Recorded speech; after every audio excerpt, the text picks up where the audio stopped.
కానీ మొత్తానికి బీసీ నాయకులు ఏదైతే ఇప్పుడు అగ్రనాయకులు ఎవరైతే రాష్ట్రంలో అగ్రనాయకులు ఉన్న వాళ్ళు బండి సంజయ్ మన ఎవరైతే ఈటల రాజేందర్ ఉన్నారో వీళ్ళ వల్లనే ఓడిపోయింది, దెబ్బ పడ్డది, వెనకాల పడ్డది అంటున్నారు. మరి వాళ్ళ ఈటల రాజేందర్ గారి మీద ఎక్కువ వేస్తున్నారు. ప్రధానంగా బండి సంజయ్ గారిని తీసేసి ఇవాళ నాయకత్వం కిషన్ రెడ్డి గారికి మార్చడం ఒకటి, రెండవది ఈటల రాజేందర్ గారి వల్లనే ఇవాళ బీజేపీ రాలేదు, అధికారంలో వచ్చేది బీజేపీ.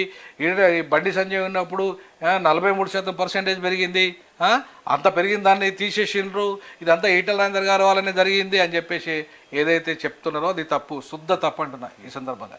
ఎందుకు శుద్ధ తప్పు అంటున్నానంటే ఇవాళ ఈటల రాజేందర్ గారు తెలంగాణ ఫేస్ తెలంగాణ ఉద్యమకారుడు, కేసీఆర్ తర్వాత ముఖ్యమంత్రికి అన్ని రకాల అర్హుడు అని చర్చ జరిగింది. మొత్తం హుజరాబాద్ ఎన్నికల్లో కేసీఆర్ను ధీటుగా ఎదుర్కొన్నాడు, గెలవగలిగిండు.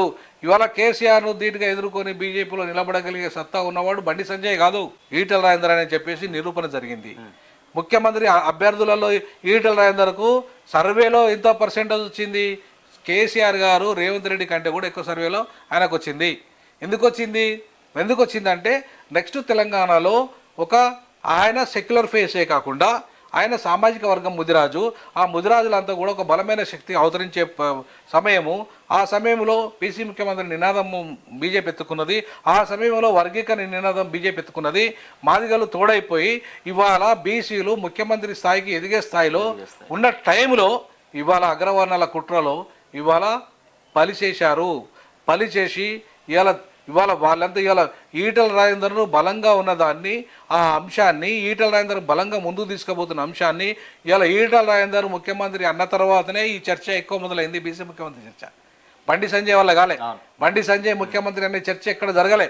ఇక్కడ జరిగింది బండి సంజయ్ బలంగా ఒక హిందుత్వ ఎజెండాను తీసుకుపోతున్నాడు అన్నారు, కానీ బండి సంజయ్ ముఖ్యమంత్రి అభ్యర్థిని ఎక్కడ రాలే. చర్చ అంతా కూడా ఇవాళ బీజేపీ అధినాయకత్వం కూడా ఎక్కువ శాతము ఈటల రాజేందర్ వైపే మొగ్గు చూపింది. ఆయననే నిలబెట్టి ప్రధానమంత్రి గారు అన్నారు, ఏమి బీసీ ముఖ్యమంత్రి అని చెప్పేసి అన్న టైంలోనే ఇవాళ ఆ హైప్ క్రియేట్ అయ్యి ఇవాళ 7% కాస్త 14% వచ్చింది ఆయనతో చేయడం వల్ల.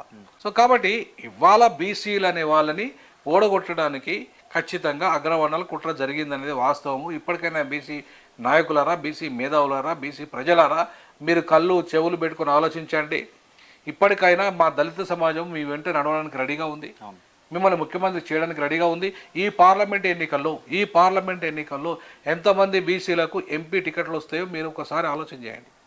పార్లమెంట్ ఎన్నికల్లో కూడా ఇదే కుట్ర జరగొచ్చేమో నేను అదే అంటున్నా. అందుకే ఈ కుట్రలు జరగకుండా బీసీలు ఇప్పటికైనా మేలుకోవాలంటున్నా, ఈ ఎన్నికల్లోనైనా మేలుకోవాలంటున్నా, ఈ ఎన్నికల్లోనైనా మీ పక్షం వహించే వాళ్ళని గెలిపించండి అంటున్నా. మీ బీసీలను గెలిపించే వాళ్ళని, మీ బీసీల కోసం మాట్లాడే వాళ్ళని, మీ బీసీల కోసం నిరంతరం తప్పించే వాళ్ళని మీరు పార్లమెంట్కి పంపండి.